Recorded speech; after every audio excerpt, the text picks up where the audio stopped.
সেজন্যই তো আপনাকে চুপ করতে হবে। সবাইকে চুপ করতে হবে ভাই। আমার কথা কি করে শুনবেন না? ভাই এভাবে কথা বলা যাচ্ছে ভাই সাইলেন্স না হলে কথা শুনতে পাবেন না। আপনি বলেন তাহলে আমি এখানে শুনি। ভাই আমি দুঃখিত, এখানে আসলে কথা বলার মতো কোনো সুযোগ আমাকে দেওয়া হচ্ছে না, মানে আমি পাচ্ছি না। কেউ আপনারা যে পেরেশানিতে ছিলেন সেটা দেখে আসলে আমার নিজের যত মানে নিজের একটু দুঃখ হলেও সেটা আসলে ঘুচে গেছে আপনাদের দুঃখ দেখে।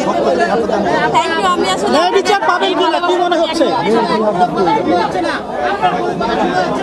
সেজন্যই তো আপনাকে চুপ করতে হবে। সবাইকে চুপ করতে হবে ভাই। আমার কথা কি করে শুনবেন না? বিচার নিয়ে কতটুকু আপনারা চুপ ভাই এভাবে কথা বলা যাচ্ছে ভাই সাইলেন্স না হলে কথা শুনতে পাবেন না।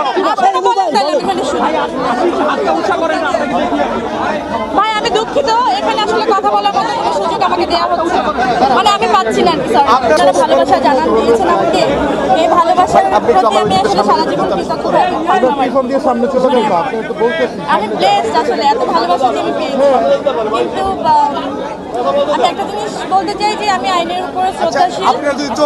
আমার এই বিশ্বাসটা আমি আসলে একদম শেষ অবধি রাখতে চাই। আমি বিশ্বাস করি আমি আসলে ন্যায় বিচার পাবো, আর আপনারা আমার সাথে থাকবেন। এই ভালোবাসা নিয়েই আসলে আমি জিততে চাই ইনশাল্লাহ। আচ্ছা আপু, একই ঘটনায় আপনি একটি মামলা করেছিলেন, সেটি চলমান আছে। এরপরে একই ঘটনায় আবার আপনারা এই সম্পর্কে আসলে সবাই অবগত যে আমি যে মামলাটা করেছিলাম তার ঠিক 2.5 বছর পরে উনি পাল্টা একটা মামলা করেন, যে মামলার জন্য আজকে এই যে আমাকে কালকে হচ্ছে গ্রেপ্তারি পরোয়ানা জারি করা হয়, ওয়ারেন্ট হয় আমার নামে। এবং আমার খুব বিশ্বাস ছিল যে আমি আজকে আসবো। আপনারা যেভাবে সবাই আসলে আমাকে সাহসটা জুগিয়েছেন যে আজকে জামিন নিতে আসবো এবং আমি জামিন পেয়ে যাবো, আপনাদের এত ভালোবাসা নিয়ে আসলে আমি বাড়ি ফিরছি। এরকম একটা জয় নিয়েও যেন আমি বাড়ি আসলে ফাইনালি ফিরতে পারি, আপনাদের ভালোবাসার সাথে থাকতে পারি, আমার জন্য দোয়া করবেন। খুশিতে কেঁদে দিয়েছিলাম না, সেই কান্নাটা, সেই খুশির কান্নাটা আর একটু পরে হবে, যখন পুরোপুরি ফাইনাল হয় না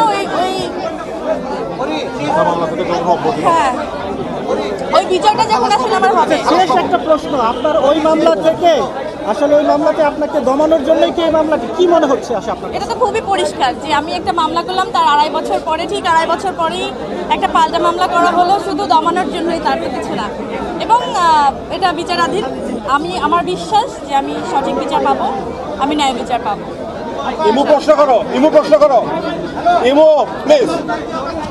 একদম এই জায়গাটায় দাঁড়িয়ে এই মামলাটা নিয়ে সবচেয়ে যদি বলতে চাই নেভিচারের কথাটা বলে ফেলছেন, এটাই প্রশ্ন ছিল শেষ পর্যন্ত নেভিচার পাওয়ার আশা ছিল কিনা? আসলে নেভিচার একদম মামলাটা আমি কিন্তু দাঁড়ে ঘুরেই, আপনারা সবাই জানেন 4টা বছর আগের ঘটনা, আমি দাঁড়ে ঘুরে শেষ পর্যন্ত এই আদালতকেই আসলে আমার মনে হয়েছে যে আমি এখান থেকে ন্যায় বিচার পাবো। আমি এখান থেকে আশাহত হতে চাই না, আমি সত্যি আশা হারাতে চাই না। আমার একদম বিশ্বাস নিয়ে থাকতে চাই যে শেষ পর্যন্ত সত্যের জয় হোক।